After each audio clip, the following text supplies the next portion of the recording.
Into the SorareData Strategy Show. I am Andrew Laird. You can find me as Lairdinho on Sorare. Joined today, not by Sean Newsham, but by our good friend Quinny. Quinny, there's been a lot going on today. I think everyone's just really excited for MLS to be back. That's what I gather. It's all about MLS. It's all about J League. It's all anyone can talk about now, isn't it? I just see Discord moving like so fast. And I didn't realize that MLS had such a big impact on Sorare, but it's like really exciting to see that everyone's so excited for the league to be back, because you and I were so excited because we finally have like all of our like really good cards to be playing, and to see the whole community coming together around the return of Major League Soccer is just, it really warms me personally. That's all. Yeah, me too. It's been some morning for it. It must be said. And you know, it's funny because I was listening to you and Black on Tuesday, and I think you were talking about like the hype for this weekend, this game week, and the stress with picking the teams and whatever. And it's really weird because, let's see, yesterday before I did the thing with the Odyssey boys, I'd had my teams kind of picked really about a month ago, and I'm just kind of waiting on like who did play Europa League on the Thursday, who did get rotated, just kind of those little finesse parts. So I woke up this morning and I was like, shit, the deadline's in the deadline is in like an hour. I'm like, have I actually fixed my teams? And then I had this weird panic, and then I looked at them all and I was like, yeah, of course I did. Like, But it almost normally I get really hyped for the game week deadline. I think, right, this is locked in, got my teams ready to go. Where's my first fixture? But this morning, with a few external things aside, that's kind of passed me by a little bit. That kind of whole, all right, this is in the game week now. Mine went from like excitement to dread earlier this week, because we talked previously like about this game week. Like we really wanted to get going on 248, and as soon as it like opened up on the SorareData lineup builder, people were like going in. And I remember I went in earlier this week and I was like, okay, let me set my teams. And I was just like, oh gosh, like what I had put in 6 weeks ago was like just garbage at this point, because of things.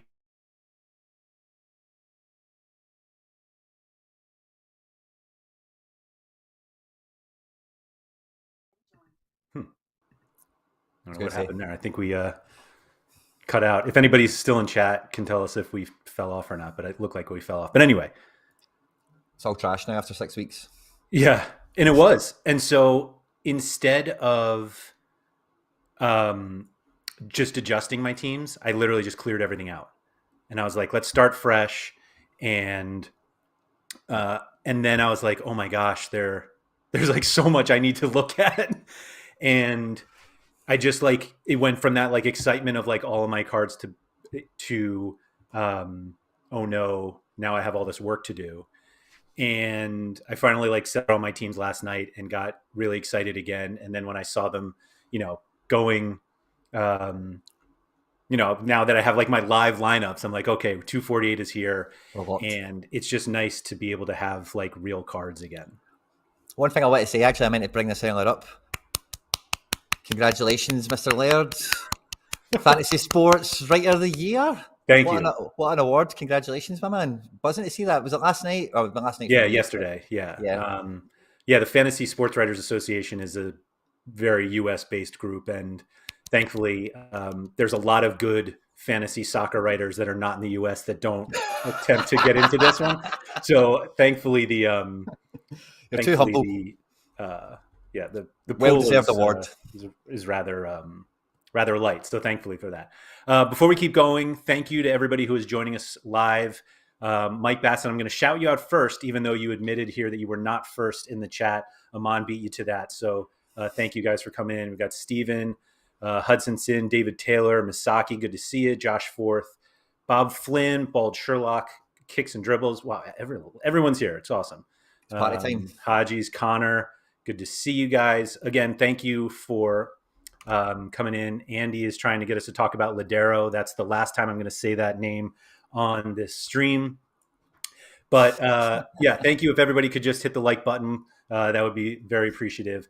Quinny, you have a Sounders stack. Does it include that guy? Like, how did that do this midweek? No, so for midfield, I only bought João Paulo and Roldan because I thought those two are definitely much more likely to play more often. It won me its first prize in game week 247, and I actually did a pack opening reward thing without recording it. It felt really weird. But I only got I got a Romelu Kyoto Which is not bad. Oh, That's okay. he's playable though. Yeah, it definitely just goes into the pack. I'm looking for South Americans. You probably heard me say that for quite a while now, but I want South Americans into the club. So that little stack, maybe it's grown on me, Andy. Maybe it's grown on me. Seems to be working so far. Yeah, Roldan crushed, and I had Rusnak with them. Like I had a Sounders stack it was like a half Sounders, half Santos stack, and Santos were just blown out by Montreal. So that I'm not sure. I won some tier 3 limited that I've already forgotten who it is because it was just a total lack of excitement on that one. But so for 248. So one of the things that got me to have to rearrange everything is the special weekly. It was actually a combination, and I talked about this with Andy on Tuesday a little bit. The fact that the special weekly seemed pretty legit in terms of prizes, but also how bad the America Rare and Rare Pro prize pool was in terms of the number. So 6 weeks ago, I was like, all right, I'm going to put my best cards in All Star Rare Pro, and then my next best one's in America Rare Pro, and then whatever. And then when the week, I didn't even consider the special weekly 6 weeks ago because we didn't know what it was. And then it came out for the 3, it was an MLS special. You needed 3. That changed literally changed everything for me. That went to a priority lineup for me because of the prize pool, that good prize pool and the combination of that America prize pool. How did you kind of distribute? How did you prioritize your lineups this week? So I built 17 teams on Lineup Builder across all the scarcities. And then yesterday, the final draft, I deleted 3 of them and said, I'm not playing Challenger and I'm not playing one of the rares. I think it might have been Champion. I think it was Champion. I'm just not playing them. So I ended up with 14 teams. And if you look at all 14 teams, you won't find a hole in any of them. They're tight. They should all play.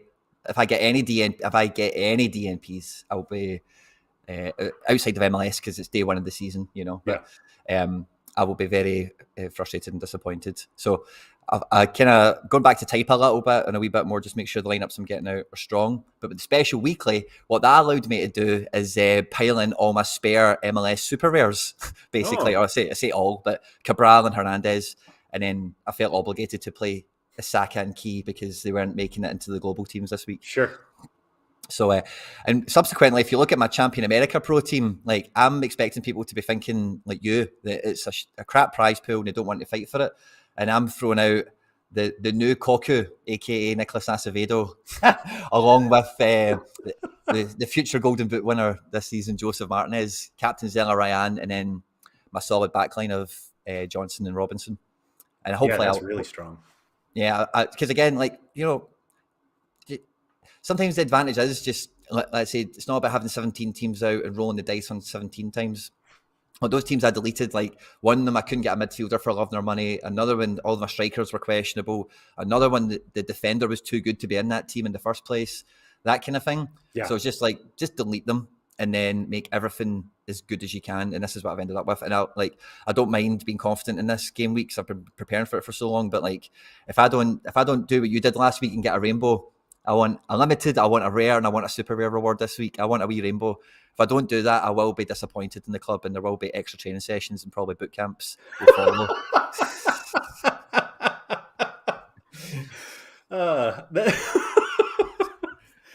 a great line. That's a great one. Yeah, Acevedo is, man, if he really becomes what you and I at least think he could become, that's definitely fun. So do you consider this Champ America Rare Pro your best lineup for the week? I noticed actually, before you answer that, I noticed that the All-Star Rare Pro had one of your recent rewards. So clearly you wouldn't have used this lineup, 6 weeks ago when you were doing it. That Sophia job card is quite nice. So that is so Diop getting in there is a slight contradiction. So what I've kind of worked out recently with my gallery is that goalkeepers, defenders, and strikers across those 3 positions, I'm almost 1-1-1, and all my numbers really are in midfield. So when I deleted those 3 extra teams, that was the way I set up. Is every team is going to get the best goalkeeper, defender, and forward I can put in, because I don't Mhm. really have forwards to go around everywhere. Goalkeepers I do have extra this week, but that's unusual, of course.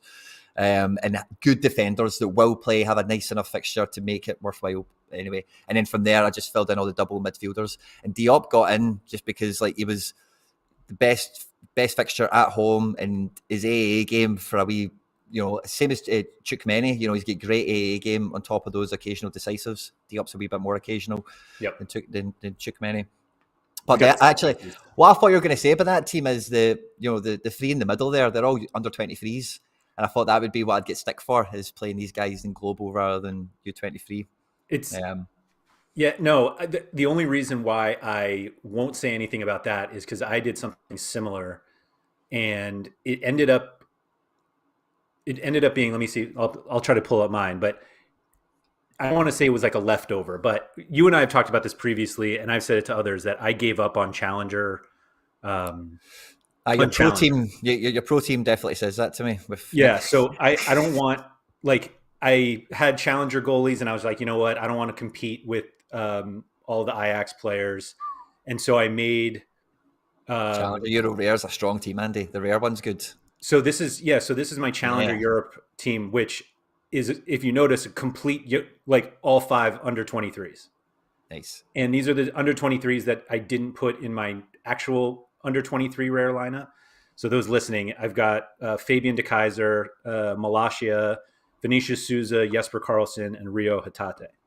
So I actually bought De Kaiser this week. And the reason I did it is because I had this team without a goalkeeper. And I was like, am I really going to buy a goalkeeper for 1 week? And I was like, if there's any position you cannot justify buying for 1 week, it's a goalie. But like, I was like, I have this lineup and the matchups aren't great. Like, Malasia and Carlson are facing each other. I mean, Rio's got a good matchup anytime he plays, so he's fine. And Yep. like, Vinny Souza's been struggling a little bit, but I was like, I should have a goalie. Yeah. And so I was looking at the prices of some challenger goalies. Like, not that I was going to take anybody, but I was willing to just kind of take anyone who was playing.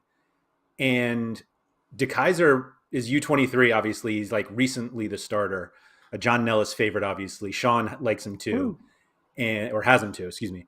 And I was just like, if I pay a little bit of a premium for De Kaiser, who has been terrible lately, like they haven't Utrecht haven't been playing that well um, in terms of clean sheets, but like, he really doesn't have much competition. He, as Josh points out, he's got 2 years left of U23, and I was like, if I'm using him as my challenger, like, I can actually use the utility here because most of my U23 guys are challenger players anyway. So I was just like, Yep. I should buy De Kaiser. This feels a little bit like a Sean Newsham pump of the week, but I promise it's not. But yeah, he just seemed underpriced, and the for a U23 goalie, let me see if I can even pull like his price graph up, not to like continuously pump this guy, but it is what I'm going to do. Everyone's talking Um, about the Kaiser these days, so don't worry about it. yeah, so like, it just felt like he was a little underpriced for being a U23 goalie. Like, that's the way I was looking at it, and I was like, what did I end up paying for him? 0.55. Like, Oh I was going wow, to have yeah. to pay, zero point 0.5 or zero point 0.5 or 0.45 for like a 38-year-old challenger goalie. Like, why wouldn't I just take the guy who's 22 or whatever he is? So I went in that direction for at least that lineup, because I was like, I have these, I hate to call them extra, but they were basically extra because this was my U23 side. So this one was a little different, Very and strong also. I don't want to like get too much into anything other um, than what I'm going to say. But did you have any hesitation on Russian Premier League players this week? Because it Yeah. was like a popular topic in a lot of discords I was in, and I don't want to like get into why, but like, there had to be some. And we saw like 2 matches already were postponed. I had Safanov in a limited lineup, if anybody saw it, but like, I didn't have anyone else. The other guy I had was Philip Cohn, whose match was postponed also. But like, I I ended saw up it's for playing COVID. Szymanski, obviously, because it seemed like they were going to play. But like, how did you treat those situations? I only have affected potentially Safanov, Zacharian, both limited, and then Jordan Larson. So, like, Mm-hmm. because of this, I just, Zacharian and Safanov would be U23 limited. So, again, That team just never even made the sheet. Just no point. Just put them in training, forget about it. Kind of idea. So you don't put in like just throwaway lineups. You just train them. I don't want to see it on the app. So with that now, I'm definitely less likely to do that because of the SorareData app. Because when I go into the app, I just want to see what's running and what's going to be close, and getting all that clutter of crap teams. Two of them are DNPs anyway, and one of the guys get humped 5-0 on Friday, and whatever else. It's just I just want to go on. I just want to see, right, where's that team and how's that doing and whatever. So there's no gain really. It's the ones that are a write off. If you're contemplating captaining the goalkeeper, or if you're playing like two subs, the two guys that are like, oh, they'll definitely come on in the 60th minute. That's a bit. That's where you're going too far with this team. It might happen. God loves a trier, but I'd rather just save the brain space and put them away to the side. Well, then God will love this lineup because this is like I do the total opposite. I'll play like 5 guys with no games. Thankfully, everybody's got games now, but like I think I had 17 midweek lineups, but only like 2 actual lineups. Like just because like I have 5 guys with no games, just like maybe this is the week that 0 wins and I'll I'll get it. But fair enough. And as well, like, and I guess you can do this whether you play that team anywhere or you don't. But what I find myself doing when I don't, I make that team, I draft it, and then I delete it or whatever, is I'm then like, so the front of my head, what's missing? Because I'm looking at that thinking that team is like a forward away, and then you're looking on the market, right? Well, a forward that would bring that into contention is 0.4. Right. Am I 0.4 motivated enough to get that team off the ground? Yay or nay? With you, obviously, in the goalkeeper, it's a bit different because the Kaiser not only go into U23 Challenger, but he can also go into U23, and has come on a wee bit of a slump price-wise after getting the job, and then everyone's seen that he's not a clean sheet monster in the first 5 games, which he's a young goalkeeper. I don't know what people expect. So I think you've done actually pretty well on that, because I agree with you. Challenger keepers are not really that far off that price anyway. And to get that little Stardust effect of his U23 also, I think it's a good move. Yeah, that's at least what I had to convince myself. Steven, thank you for the heads up that Robbie's hurt. I knew he was hurt. I just like more lineups. That's all. That's all it comes down to. But yeah, no, I think I'm going to pull my weekly team here because this is one that I actually ended up prioritizing. But yeah, I think I don't know. I hate to like come on my own show and like justify why I bought these cards, but it just felt like it was a little easier to just get somebody like that. And I had made some sales previously that allowed me to get it. Like, it's not like I was like flush with ETH, but I happened to be selling some cards recently, which helped get it through. So I've seen multiple people run this Eloy Room, Jonathan Mensah combo. Everyone's like, this is what I'm going to play in weekly. And I'm like, oh no, that's what I'm playing too.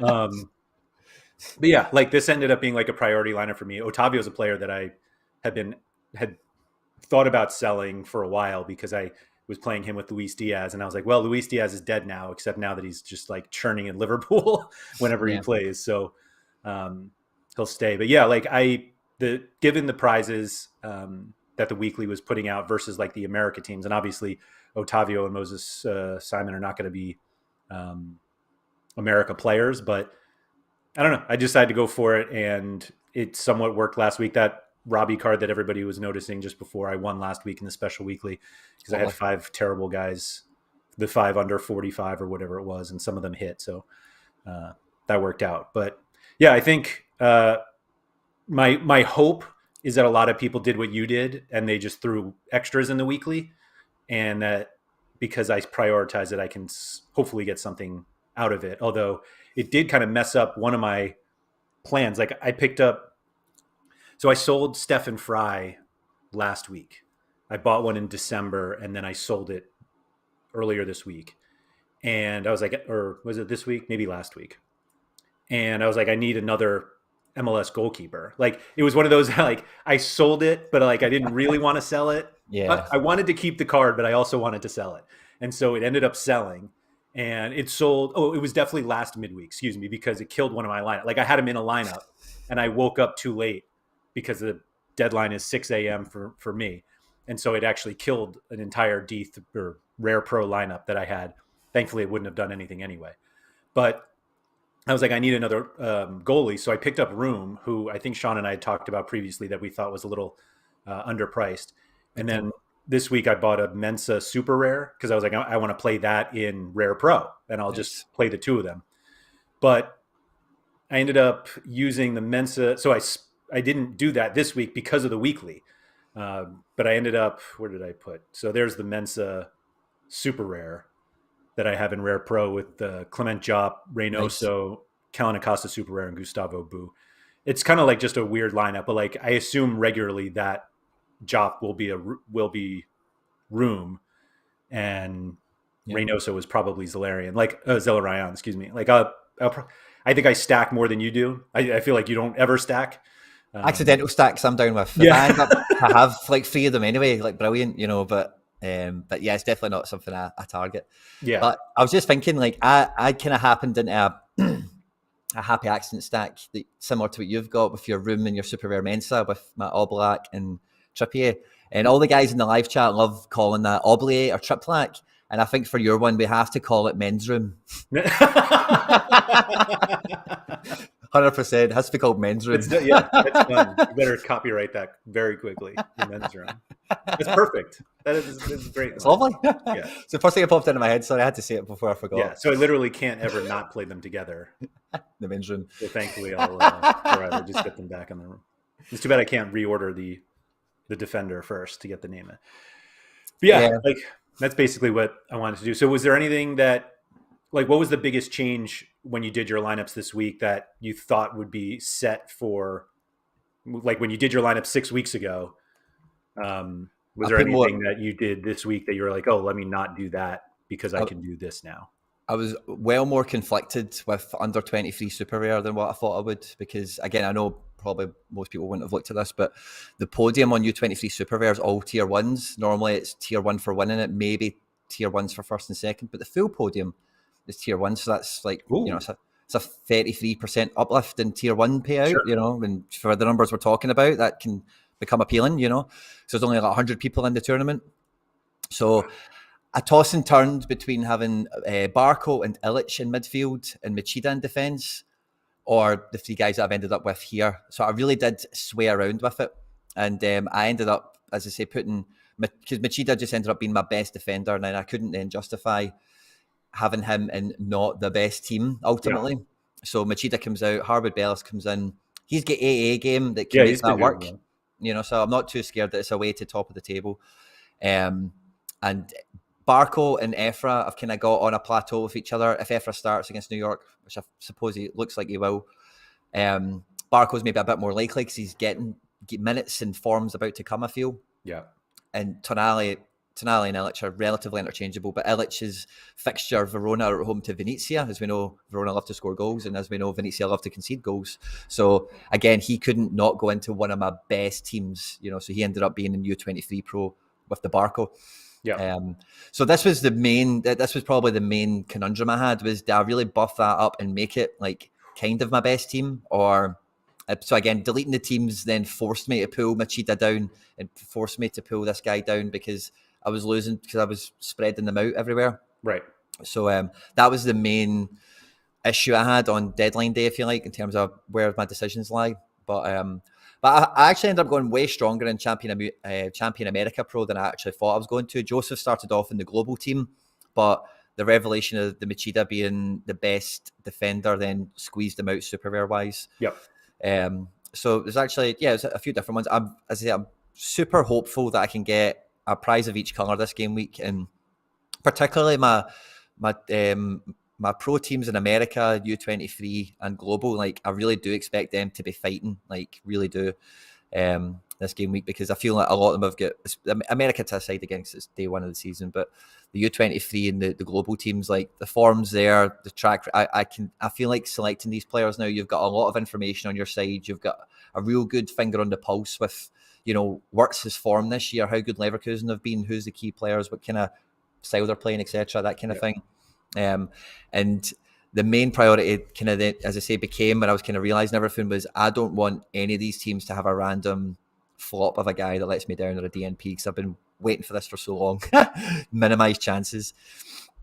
Yeah, no, I totally get that. Like that was sort of what made me get a little overwhelmed earlier this week, that I was just like, I really want to make sure that I don't have any blow ups. And then yeah, Skate Perez saying he heard Rui Diaz left with hamstring tightness last night. They claimed he came off as a precaution, but I have two Rui Diaz lineups now that like I've already written off as dead, even though he could certainly play. But the quick turnaround doesn't make me feel any better. No. What's your what do you think is your top all star or excuse me limited lineup? For limited, probably All Star. I can't remember off the top of my head. I think All Star. Yeah, I kind of just put. To be honest with you, with limited cards, right? I'm kind of going between two schools of thought, right? So I bought the Seattle stack like when I did because I just wanted to have a Champion America presence. My family's from Seattle, and it's kind of been criminal to this point that I've not had any sort of Seattle cards. So it kind of it ticked a few boxes and just kind of bought them and forgot them. But with the rest of them, like because I bought the Man City guys and I buy a lot of rookies and whatever, I've got a lot of weak parts, and then trying to fit a team together becomes difficult. So you'll see my Champion Euro limited team. Now I recorded a bit about this and I didn't actually release it, so I don't mind like kind of going through this in as much detail as you care to be bored with. But when I first, and again I've said this quite a lot, right? But when I first came on to Sorare, like I tried to get myself off as often as possible in the frame of mind of, would I buy this guy if I could buy anybody? If all the licenses were here, every player in the world had a card, would I still want this guy? And that's kind of driven a lot of decisions over the last year and a half, whatever, blah, blah, blah. But the key, like 5 to 7, 8 guys I would have picked up now all have limited cards. And I've previously had 1 or 2 of them, but I went and brought Kimi back into the club finally, got a limited because I just cannot afford that. I cannot stomach paying the rare price and also let the super rare go, blah, blah, blah. Got a De Jong in because he would have definitely made that list. I also got a Goretzka limited in, which everyone at home will be happy to hear after a year of secondment. He's back at FC Barcelona. The man that is big LG is back in the house. But so the team would have been all black. If I could pick my best 5 on day 1 of opening my account, bearing in mind this is in 2020, I'd have went all black, Hakimi, De Jong, Goretzka, and Lautaro Martinez, or Kramaric, depending on. I love Kramaric; he's a good decisive guy. And I've got all them now, so I feel like Champion Euro is where I've not got a limited All Black. That's kind of on the to-do list. It's not a priority for now, but I want my Champion Limited team to be that. Like this is my fantasy Champion Euro 5. Like really my champion fantasy team. Like De Jong, whatever. So. It's hard to really always quantify what I think my strongest limited team is. I think the one that's most likely to win a prize is probably Seattle, but I think on the strength of L5s and all that kind of stuff, it's probably All-Star. I like the way that you explain that because I pretty much always looked at limiteds as the opportunity for me to buy the players that I could never afford the rare versions of. Certainly not the super rares. And I remember when they first came out, I bought a bunch that fell in that, but I like, as weird as it sounds, like I didn't think big enough because I was like, oh, like the elite players are just going to be too expensive already. So I was like, let me try to like, not that I was like budgeting, trying to get like a budget limited team, but it sort of felt that way. And then I remember the PSG cards came out and I was like, instead of buying a Messi, I'm going to buy the cards to help me win Messi. And then I bought those cards. Like I made my all-star team was like Kikuchi, Morioka, Cecilia, someone else. Like I was like, I'm going to go win it. Yep. Didn't come close. Like didn't win it. And to be honest, I ended up just buying Messi. And I was just like, I did all of this work and all of that. But like, thankfully, some of the things I did was focus on U23s. And like, I got some U23s just at like dirt cheap prices because it was like early limiteds. And so I've been able to use those to at least win some stuff that like helps me make better limited teams. But like, it's weird because where you and I are in Sorare, like I don't want to say the expectations of what we think we should win, but like what we're trying to win is more than limited cards. And I realize that there are people who started who just play limit. I mean, that's what they do. They want to win limited cards. But like, I have this weird thing where my best players are limited cards.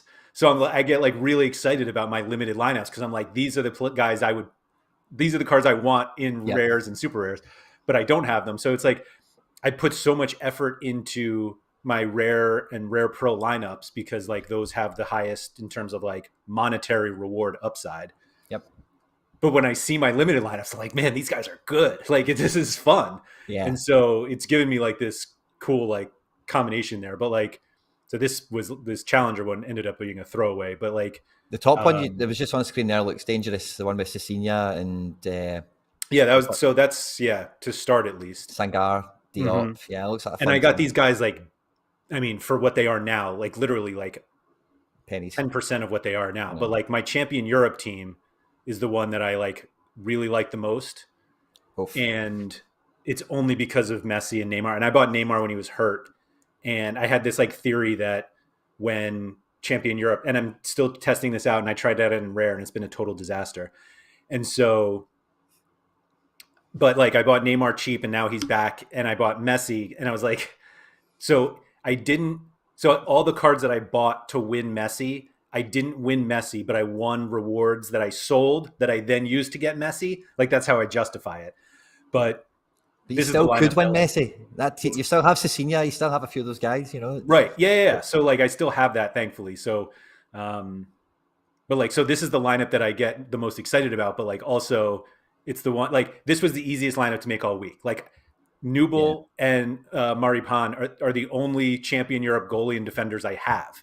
And because of the video we did on your stream or on your channel a month ago, when I was like, go get Monaco Monaco. players, like I went out and got these two to play.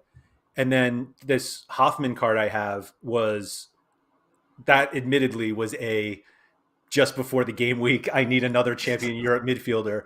And it was the lowest on the market, and it's a jersey mint. And Oh, like, I nice. don't know if limited jersey mints are a thing, but like that's one. So like I have that. Coincidentally, I have a Hoffman rare. There he is. And that's the 1 of 100 that was the lowest on the market. So I have like a Hoffman 1 of 100 and a Hoffman jersey mint Oh, that cool. both were just cheapest on the market, but they happen to be the, whatever people consider collectibles. And then of course I had to captain our boy Gianluca Caprari right there. Yeah, he's became a legend, doesn't he? He's an absolute legend. I noticed that they started minting more cards or auctioning more cards after we were pointing out that he only had 12 rares at the time. But that's a 1 of 100 too, I think. Yeah, I've got a little bit of an AXA Stardust lineup there. I totally. The main problem with me, but we're limited in that way, is that I've got like 100 of them, and I'm not really going to be submitting more than like 4 teams or something. Mm-hmm. So, there's 80 excess cards. Now I've got like 40 of them are rookies, right? So forget them if you want, right?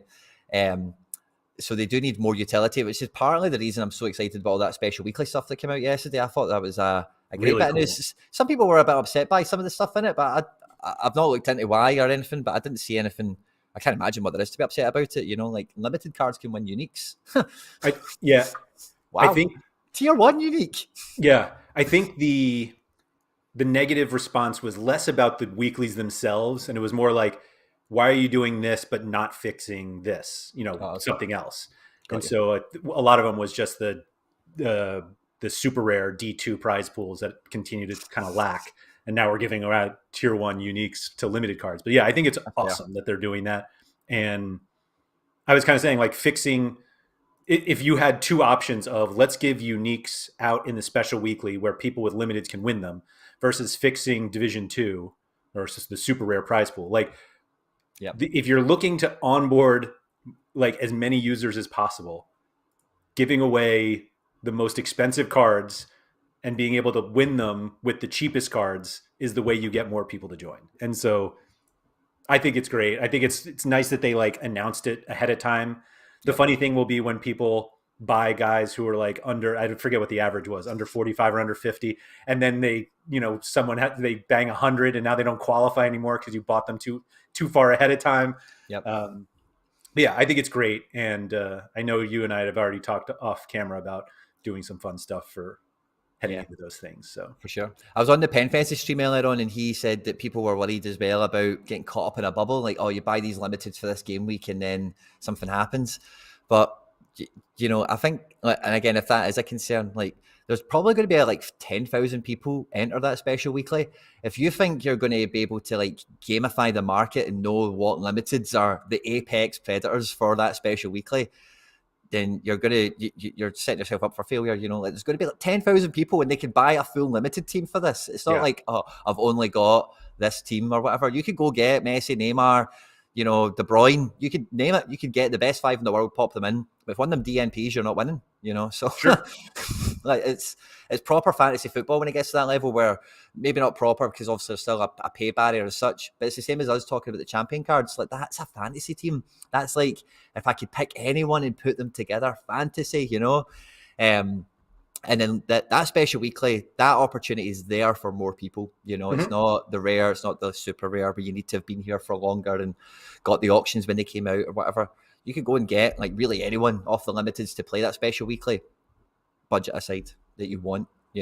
Sure. No, I think I think the benefit that at least Sorare has is like everyone's like you're caught with these cards that you don't necessarily want at the end, but like you can play those cards and other things after that. Like it's not like the cards expire after that game week. And if you're buying terrible cards, you're not going to win the game week anyway. So like you need to, just because like I think people get mixed up with like I need to buy a lineup that I can enter as opposed to like I need to buy a lineup that I can win, and like just entering is not enough. Like it's not enough. And so Josh is explaining it as an expensive lottery ticket, but like I think that's the point, is that if you buy a cheap lottery ticket, you're probably not going to win the lottery. Do you want me to give you a cheap lottery ticket, or no, an expensive lottery ticket, which is definitely filling in for Sean's pump of the week? Game week 250, right? Tier 1 unique is on offer. Limited cards are allowed in. L5 DNP, Erling Haaland. So yeah, let me quickly explain that to Let me quickly buy a Haaland. Yeah, let me go buy one quickly. Hold on. So the L5 thing is kind of interesting because it's the average of a player's. So it's the average of the players' appearances over the last 5 games. So I had an example to somebody yesterday, nice, who like they had only played twice in their last 5 games, and they scored like, let's call it 60 and 58, and so their L5 is showing as 59, which is the average of those 2 games. So like the DNPs don't count as zeros, because if they did, then L5s plummet. I think they used to do that, and they changed it because they were like, it's not, the player didn't earn nothing, he just didn't play. So the difficulty is that if you're buying cards, well, not the difficulty, but when you're buying cards ahead of time, like the player's score in the current game week doesn't count for the next one. Like it has to recalculate after the deadline. So Roger. L5 is really, depending on when you look at a player in the game week, it's more their last 2 through 6 games as opposed to L5, the true L5. But anyway, yeah, I think it's great. And Haaland, like, I'm pretty sure that Neymar qualified in the one last week with the L5 of 45 and below because he hadn't played. And so, that Haaland, man, he's going to win it, isn't he? Maybe. Who knows? It'd be nice to have a Haaland, wouldn't it? Do you have one? Yeah. I got one in my Darwin Núñez trade. That was one of the things that came my way as part of it. I got a super rare keeper. I can't remember what else. And a limited talent. Which I said at the time, I only wanted to keep a hold of him to play him in game weeks against Rangers because Dortmund were going to beat Rangers. And then not only did Haaland... So actually, I was going to make... anyway, I'm happy to accept thanks and praise from Rangers fans all over the world for jinxing myself into getting you guys past Borussia Dortmund and into the next round, because Haaland didn't play and Borussia Dortmund, they didn't. They were abject, to say the least. But congratulations, Rangers, and I accept all the responsibility for the result. That Dortmund team is weird. Yeah. The only thing you know is that they're going to be a ton of goals, but they might not score any of them, or they'll score all of them. They've had a big problem since Marco Rose came in, because it's funny because Marco Rose, when he was in Red Bull previously, and then when he was at Gladbach, it's a very different system to the players that you've got at Dortmund. At Gladbach, there was a lot of 3-4-3, for example. And throughout the last little spell, Dortmund have really struggled with. I don't know the best way of quantifying this, but when you watch Dortmund, it's not necessarily that they're soft or they don't have good players in these positions or whatever, but they are always susceptible to getting opened up and just getting goals scored against them over the last like 3-4 years. And unfortunately, I think some young guys that they've hung their hat on, Zagadou, the last 2 times I've watched Dortmund has been comical. But some of these guys I think are just like not living up. Like I was talking to Chris, who does the Bundesliga review with me, about Mahmoud Dahoud, who's been playing a lot of centre mid for Dortmund this year. And Mahmoud Dahoud is like a really good player if you're in possession for the whole game and whatever. But the position they're playing him in is you do need the Axel Witsel type player in there, and he's not the Axel Witsel type. Yeah. So it's quite, on the face of it, it's a centre back and a centre midfielder away. But yeah, I don't know why I went through that. Sorry, but yeah, Dortmund are a basket case at the moment. And when they lose Haaland, you know what they're going to do then? They're going to reinvest and fill those positions. Are they going to go spend all the money in Adeyemi? Are they going to do both? You know. Anyway, I don't know why I spoke about that. There you go. Dortmund. Yeah. We got a question here. At what point can I sell a player that's in my lineup without taking him out of the lineup? As soon as the game week deadline hits, anytime after that, you're good. Yep. They'll stay in your lineup. But yeah, oh man. So they're away to Mainz on game week 250. I mean, basically anybody that Haaland plays, he should score against. Yeah, if he's in the team, right? Know, that's the only troubling part about him now. Is he actually going to get in? Yeah. Is there any restriction on the limiteds, or it's just limiteds only? Well, there is an asterisk on the average score thing, and I've actually not investigated what the asterisk is. It could be L15. Let me actually go and either way, Haaland's is 0, so you're fine. Oh, is it over L15 as well? 2 seconds. Where the hell is Sorare's tweet? Yeah. I'll go and find it. Because I did mean to investigate that asterisk after I made the video.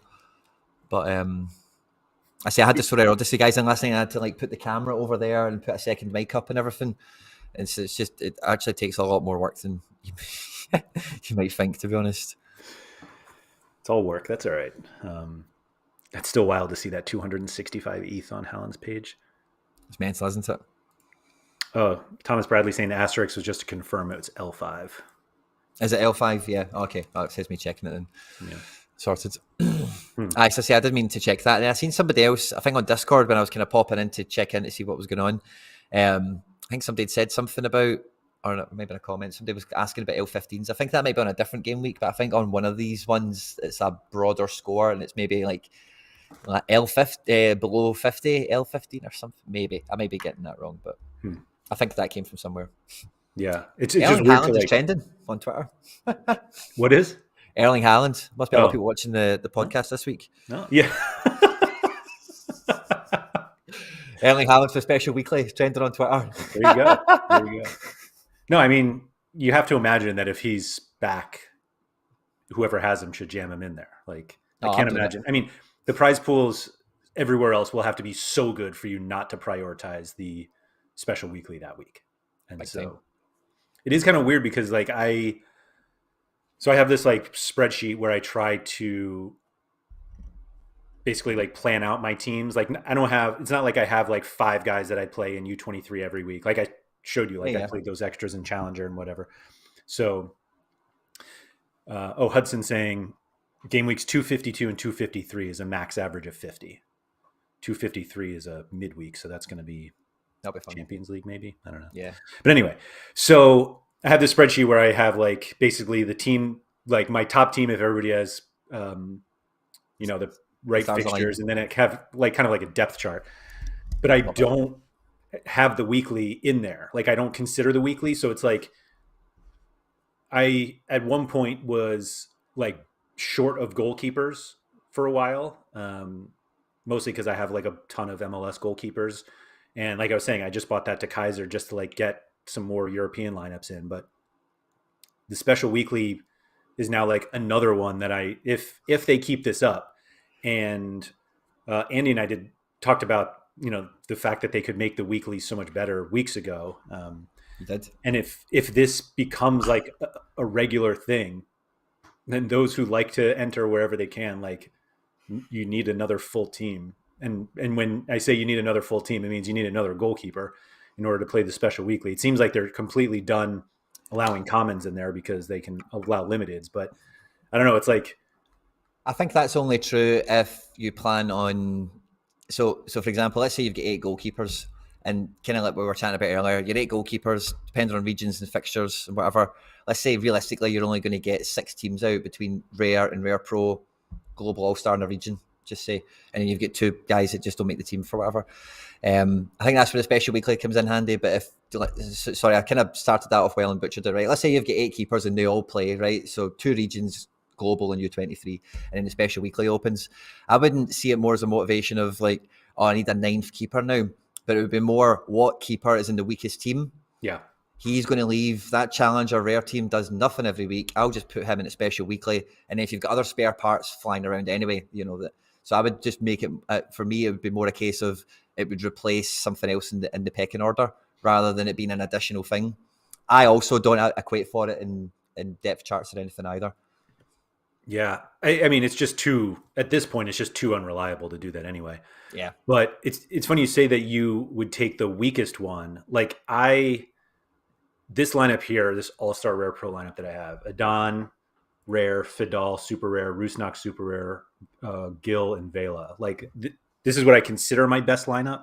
Yep.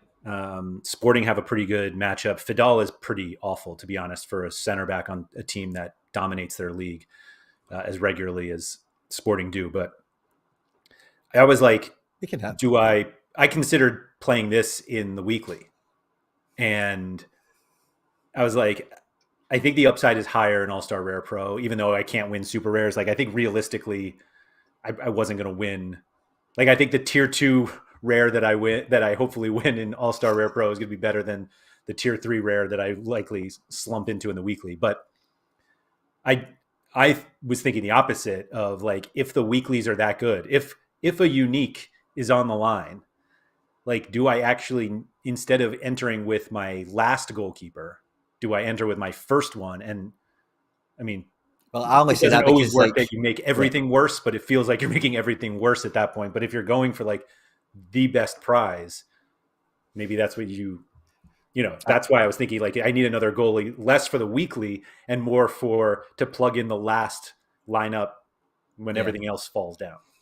So like the only reason I kind of said, or the main reason I said that is because like beyond your best goalkeeper, the rest of them are kind of who really cares, If you're going to make it your best team, then yeah, I would always say and I'll be playing my best goalkeeper when it's a tier 1 unique that's up for. Make no mistake about it, that will be my big team that week, But it's more a case of like if it's an additional thing, like, oh, I'm going to try and get in the special weekly this week.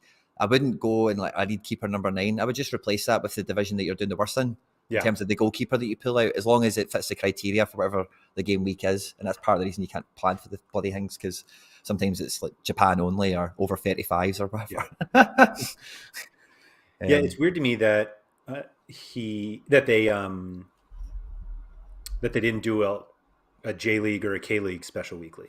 Yeah, I think so too. But I think what they've done instead is better. So like, well, the upcoming ones for sure. Yeah. It just felt like they did. I suppose JNK's been back a week now at this point, of course. Right. Yeah. Of course, I was able to win a prize last week without J or K League players, so I'll happily take that prize. But it did seem a few people brought that up because it did seem, at the beginning of each season, it feels like they were going to do it. Like when the Austrian Bundesliga came back, they did that special weekly, and then I don't know, maybe just an oversight. But yeah, I'll take the ones that are coming up. They seem fun, and I just wonder if they keep going with making them actually special. Well, the top of the median post is welcome to our first scouting season. So my birthday's the 17th of March, so that everyone can make sure they get the birthday cards and presents in order. That's around 2 weeks away from now. I reckon around my birthday is probably when they'll tell us scouting season for April, if you know what I mean. And they'll say scouting season for April, this is the game weeks for the month, this is the auction schedule. And by the way, for me, that's probably the biggest thing about that announcement is the auction schedule. No more alphabets, it's all random. The importance it's going to place on and again, this is for people at home, when you go to Sorare and you go to the My Club tab, and then My Sorare, the third one from the bottom is follows.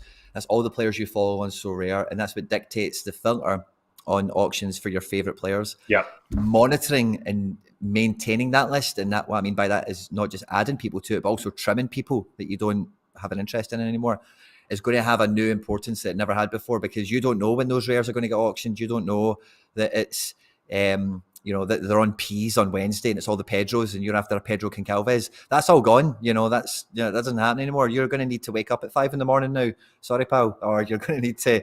There's 5 of them maybe in the one batch. Maybe they'll do some crazy things like that where randomly 10 Pedro Concalves come out on auction and within an hour or something. Who knows? But for that target acquisition, especially when you are looking to move up levels from starting to getting a good limited team or limited to rare, etc. It's those cards that you really like. That's my guy. That's the guy I need to get. I need to get that Rusnak super rare in, because he then is going to equal blah blah blah. You're then going to need to be checking, all this all the time to make sure you catch the auctions when they go off. And I think that's going to be a very interesting part for card acquisition for people going forward. Yeah, that definitely helps it out. Do you think it actually? Well, I guess so. You were the first person. Let me start there. You were like one of the first people I know that like really talked about using the favorites on Sorare. Yeah. Because I remember asking you like how many cards you had favored or how many players, and you were like hundreds, and I was like, I think at the time I had 7, and I was like, why would you ever do that? And you were like, no, just go to the auctions or the secondary market and click favorites. And I did that, and I was just like, okay, I get it now. This is a feature I was using it completely incorrectly, and the doing that like changed how I use Sorare. Ironically is that I was getting emails. Like I got an email recently of like a card that was, whoever it was is now on the market. And I was like, why do I care about this? I'm like, oh God, I never removed this guy. So you were saying like, make sure you add players, but you also should trim them. Definitely trim the players as well, because it gets really ugly. Your emails get filled up big time. And then as well, what will be very important to do when you're doing that is the customs one on it. So especially as you're moving up, maybe you've got a gallery that competes in different levels, but knowing I'm only interested in this guy if he's a super rare, or this guy, I would only get him as a limited, I could only afford the limited idea or whatever. And then I think what people will naturally start to find is it'll be easier to compartmentalize the purchases you're making. Like this guy is and again, I was chatting with this earlier, so it's kind of fresh in my mind, but when you're picking up that Rusnak super rare, it's not because you're a mad Rusnak or RSL super fan, it's because that guy's SO5 bangs, and the subsequent result of you having him equals da-da-da. And when people kind of flick that switch in their mind a lot, flick it on when they're going out and acquiring cards, you just make better decisions, and that's why the favorites tab is so important for me, because it's super easy to just run in that auctions 5 times a day and go, oh, that one's going cheap, no one's seen him, that's under the SorareData value, and you pick him up, and then it's like, cool, I've got this random guy that I had no plan on buying, I've got no need for having, I've got no use or utility for him, and hopefully I can sell him for 10% up, and do you know what, no one wants to buy him, I'm now stuck with him, why did I do that? Oh, look, see that other guy I really wanted, he's on auction in 10 minutes, oh crap, where's my ETH? Where's my ETH? Yeah. So I think, better decision making will be kind of influenced by this feature, I think, whether it was intended or not. And I think that's going to be better for managers, that they'll be more focused on who they're getting. Yeah, no, I think that's great. There was a guy recently, I forget who it was, who had like 10 or 15 rare auctions on the same day. Oh, wow. It was... is it maybe a new face or something? No, it wasn't. That was the weird thing. It was the kid from... Is he at Monaco or is he at Rennes? Is it the Rennes defender? Yeah, that was a new face. No. It's... Oh, no, it was Hugo... How do you say his name? Ekitike? Oh, Ekitike, yeah. Yeah, he had like... It was something like 10 auctions on the same day. I think they were scared rare card auctions. They're maybe scared he was going to transfer and they couldn't print anymore. Maybe. Get him out! Yeah. Go to Newcastle! Quick, yeah. I did notice somebody pointed this out to me, that they split the Challenger days, which makes sense because there's so many of them. But it also kind of opened the opportunity of like, if they ever split Challenger into 2 regions. Yeah, I caught that detail as well. It's interesting. So we have Eredivisie, the Jupiler, Primeira Liga, which is Portugal, Superliga, which is Turkey. No, that's not Turkey. Superliga is Denmark. and I've then not the got it in front of Super me. League, which is Switzerland, and then the Thursday is Russian Premier League. There's the Turkish Super League and Austrian Bundesliga. How would you split the Challenger division? I think it would have to be Portugal. I'm thinking about the team. So Yeah, sure. Portugal would be like in prime challenger. So would Holland, of course. Um, and then outside of that, I think you really do get nitpicky. We'll all be really close to Belgium. I can buy into Belgium being in the bigger one because it does feed a lot of players into champion. But if you Right. look on European level, like Belgian clubs don't do anything really. Like, don't really get to the knockout. They don't really get to the group stages of the Champions League, etc. Do you And remember when how you excited we got when Bruges beat PSG? Did they even beat them? Or was it a draw? Jack Hendry played out his skin. That's all I remember. Mm-hmm. But yeah, so don't get me wrong. They were the champion. I'm trying to keep teams like Porto, PSV, Ajax in my mind. Yes. Where do those teams come from? Turkey, you've definitely got a big three there, which I think would probably elevate them into that situation. Russia, with the amount of money that Zenit and Co can and have spent in the past, have probably got a credible chance of being in there as well. And then when it does come to like Scotland, Belgium, Austria, and a couple of other places, it's down to, I would say Scotland would go into the better one, of course I would, but maybe somebody else wouldn't, and they would prefer Belgium as in it. Yeah. So I think there's maybe, I'd probably say Holland, Portugal, Russia, and Turkey are probably, most people would accept as being the top 5 of that region, probably. Yeah. Yeah. I think the Super League in Turkey's weird this year because like the teams that we're used to seeing in the Champions League are just terrible. Yeah, like Yeah. Mike was saying, Galatasaray are just above relegation. I think Fenerbahce or Besiktas aren't doing that well, but they're like teams we all know because they just like happen to be in the Champions League every year. It feels like, Yep. obviously not next year, but yeah, I think I don't know. I don't see how what they're doing right now is sustainable to have like, if they do add Scotland, that's going to give us 9 leagues in one Sorare competition. So, and that doesn't count like the ones that are covered, but like the English Championship is not. We don't have cards, but there are plenty of players we have that are there, and they count as well. So I don't know. We'll see. I'd definitely be happy if the Challenger region to be split up to, Challenger, 1 and 2 or whatever. The difficulty comes is then what do you do with the prize pool? Does the prize pool then get sectioned off into, Challenger 1 and 2, or does it maybe be that in 1, the worst prize you can get if you finish the prizes is this tier 1, and then in the 2, the best prize you can win, if you got the podium, maybe still give you a tier 1 and some beef or whatever, but beyond that, realistic prize pools are tier 3s and tier 2s, for example. Right. Or, so there's a couple of methods you could execute that, and yeah, it'd be interesting to see what they would go for. But that's where you risk upsetting people by dividing it. Is Sure. Well, I don't want to go to Challenger 2 and only win tier 2s, but there's no Ajax cards in there, Puddy. So don't worry about it. Roll on. There's no Ajax. If you want to go play with Ajax, go for it. But and then again, I suppose the counter argument to that is it then becomes an Ajax division. So it's how you execute it's difficult, I suppose. But I think That we'd all be on probably board for the guarantees that points. Scotland goes though, because you need Celtic to counteract the Ajax stacks. That's it. Well, that's a nasty rumor that somebody's spreading. Celtic are like terrible, honestly. Like they're not good at football. They're going nowhere. Not It's going to the, do too much. the reverse jinx attempt right now. Yeah, like proper. Like Bodo Glimt, like hammered Celtic, man. Celtic really did not turn up, man. They're such a honestly SO5. It's not going to last for Celtic, honestly. By the time they come to the platform, there's no point. Yeah, there's no point, man. No point. Unless you're a Celtic fan and you want to just like collect the cards, anyway, then cool. But just go spend your ETH now on something else. Don't even wait for the. I was telling the Penfez at the moment, there's a huge, or not huge, it might be kind of closing now, but there's definitely a huge section of the market overlooking champion Euro super rares at different kind of price points.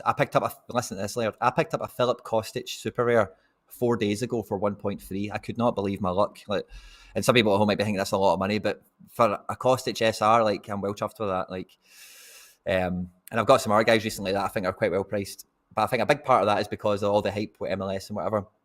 Anyway, I'm hoping that people then realise that these champion supers are going underpriced, and they see the error of their ways. Celtic cards are not the way forward. There's plenty of opportunity still in Champion Euro for people to be going after. They don't need Celtic cards.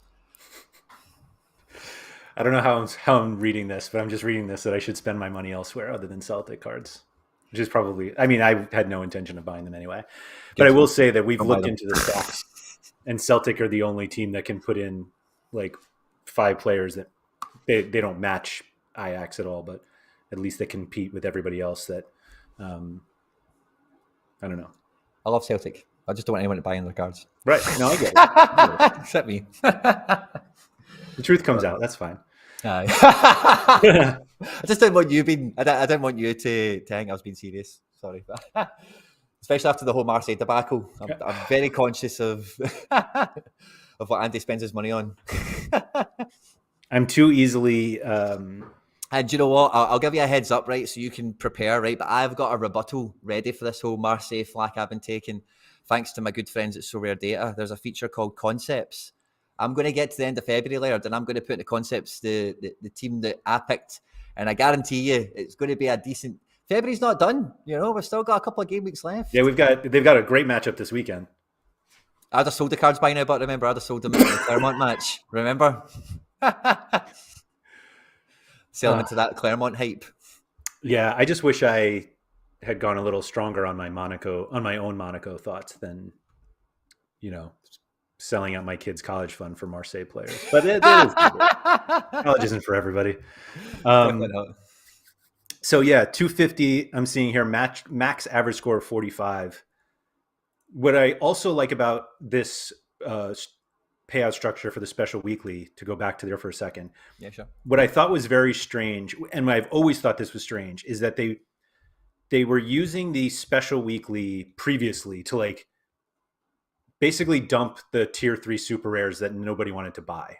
Yep. And I was like lucky enough to win one once, and it's still a card I have because I can't even sell it for 0.1 yet. And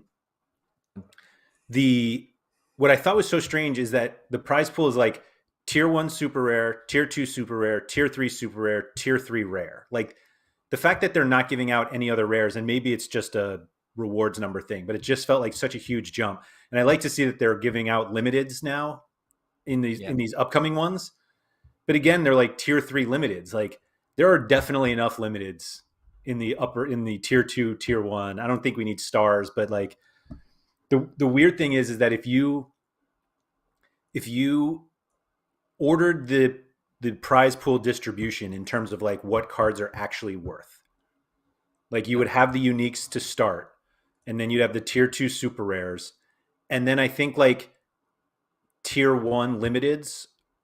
Tier 1 limiteds are more valuable than like tier 3 super rares. Yeah, probably. So like every week people are like, I really hope I finish, because it's usually sometimes I feel like they did tier 2 rares after the tier 3 super rares, and it's like you want to finish first in the tier 2 rare than last in the tier 3 super rare. But agreed. Either way, I like to see them expanding the prize pools because yeah, Josh saying, I wonder if they can't physically give out a lower scarcity above a higher one. My guess is they can, but they don't want to admit that limiteds sometimes are worth more than super rares. I think my kind of gut with the prize pool stuff when I looked at this special weekly kind of debacle, or not debacle, sorry, announcement, is like obviously we know there's been holes in the reward structure for a while, and they've been quite open with saying they still need to finesse it and there's some bugs to work out and whatever. I'm kind of the opinion after reading that yesterday that they've still got some kinks in the prize pool to iron out. I don't think there's going to be any massive seismic changes, but what I think they're going to do is evaluate month on month, and all the excess is like, oh, we could have actually afforded bigger prizes this month, but we didn't give them out. That's what's going to dictate the following month's special weekly. Is what, or maybe not quite exactly like that, one for one, but I think that will be a big driver on how good the special weekly is like the excess that they're now realizing in hindsight, like, oh, last month we could have actually chucked out another bunch of stars, or we could have done this, and it's like retrospectively kind of correcting itself. Yeah, I think how do I say this as nicely as I can? I think that's what they should do always. Yeah, I think that might be the plan. Like, I think they're only doing that for the special weekly. I think they're going to look at the review of special weekly and like, okay, what happened when we awarded all of these? Oh, we could give some more, but they'll give more in the special weekly than like the actual competitions we all play all the time. And But they maybe, want, but they want special weekly to be the place everyone's talking about. They've said that a right. bunch of times. They want Yeah. special weekly to be, oh, what's on in the weekly? Tier 1 unique. Oh, here we go. Yeah, that's fair. That's fair. But that goes back to me now having to buy a new goalie for a special weekly because I'm always playing it. You don't. Just bin the worst team, Andy. Just bin the worst team. Well, I mean, you're lucky because you could slap that Oblak in any of these for that max score of 45 or 50. That dude is like locked in. Now I can play Joao Felix, although he probably is scored out now at this point. Yeah, he's banging. Right when you But want yeah, to it be a low is. scorer. Yeah, but each one, like 250 is max 45, 251 is max 45, and we have max 50, max 40s. Like, I like the idea. I like it a lot. And especially if it is like kind of hemmed down by the L5s, like you're probably not going to be able to get your best keeper in anyway. Like, don't get me wrong, like I said earlier, if it's going to be your priority division, which for the unique it will be for me, best keeper you can. But for a lot of people, it is just an extra division to play. And there's probably a division you're playing anyway that you're wasting your time with. It's kind of my point. So, like, you don't really need an R keeper. You can get one if you want. No one's going to stop you. But, like, you don't need one. I like this point from Josh. He said these set of weeklies look like a trial for a new game mode. Techers agrees. It sure does. I'll give them Definitely that. could be. But like I say, I think like the key part of it all is like the first words in it. It's like the first scouting season. I think this is going to be or something similar to it. Maybe the first iteration of it, but I think we're going to get monthly stuff like this. I think this is somebody's job is to do this special weekly stuff now. Figure out what prizes are excess from February that we can dish out in April or however they're going to work it. I don't know what conditions we're going to put on it, what leagues are going to be in vogue, what leagues are going to be out of season, all that kind of stuff. Because this looks like a full effort somebody's put in this announcement in terms of all the structures, the rewards. It's also taking a lot of time and consideration, and I think this must be somebody's job really. So I think this will be a monthly recurrence. Well, that's good. Just my thoughts. Good thing they hired all those people. Then one of them is now in charge of the special weekly coordinator. Yeah, game weekly liaison. They could be called anything, Andy. They could be DNP technician. Very corporate now. They have all this money. You got to have a corporate name. Rewards facilitator. There you go. You could call it anything. Chief weekly officer, chief something like that. I don't know. But I love it. I think it's great, and I hope they keep doing it because, I mean, it's possible that this new game mode that we think is actually just it's just the weekly. Like that's it. That's it, man. It's going to be again. I kind of feel like I've lost a wee bit of the hype for the actual game week 248 just with having a busy 24 hours and then all the other stuff. That announcement yesterday, the crap that's going on today, and whatever. But I can't just wait to hear a kickoff whistle. And just we're on. Here we go. Yeah, I didn't know what games are on tonight. That's how far up my backside my head is now. I'll need to check the SorareData app. That's what I'll need to do. I was just about to say, let's just pull it up right here. There are plenty of matches today. I think I only have 2 players playing today, which is such a disappointment when I have like snaps, but just AC Milan kick off quite early. Oh my goal! Oh yeah, I'm gonna have a fun Friday. There you go. Yeah, we have a fun Friday. 2 super rares in play, a few limiteds. This will be fun. This will be great, man. And then Andy, what day is it today? Friday, isn't it? Friday. I've got like 36 hours left in the country, and then I'm out of here. So like the game week will be happening, and I'll be crossing continent. So I'll be crossing the continent. That's going to be very fun. I'm excited to see where you land. It's going to be so much fun, man. I cannot wait for it. But I do feel like as soon as I get a starting whistle on this game week, it's going to be really like that's it. Now this is my week. I'm going to have this BCA game week that I've been looking forward to since January. Going abroad for the first time in like 7 years or something. See the sun again. It's been snowing here this week. It's been an absolute nightmare. Yeah. See some games again. More game week 250 when this unique is on. I'm going to be in the villa chilling out by the pool. Just rubbing it in. What a time to be alive, Andy. Yeah. Everything great in the Sorare world. Nothing to worry about. Thank you, everybody, for joining us, particularly everyone in the chat. Really appreciate everybody being so active in there. if you haven't already, please hit the like button below.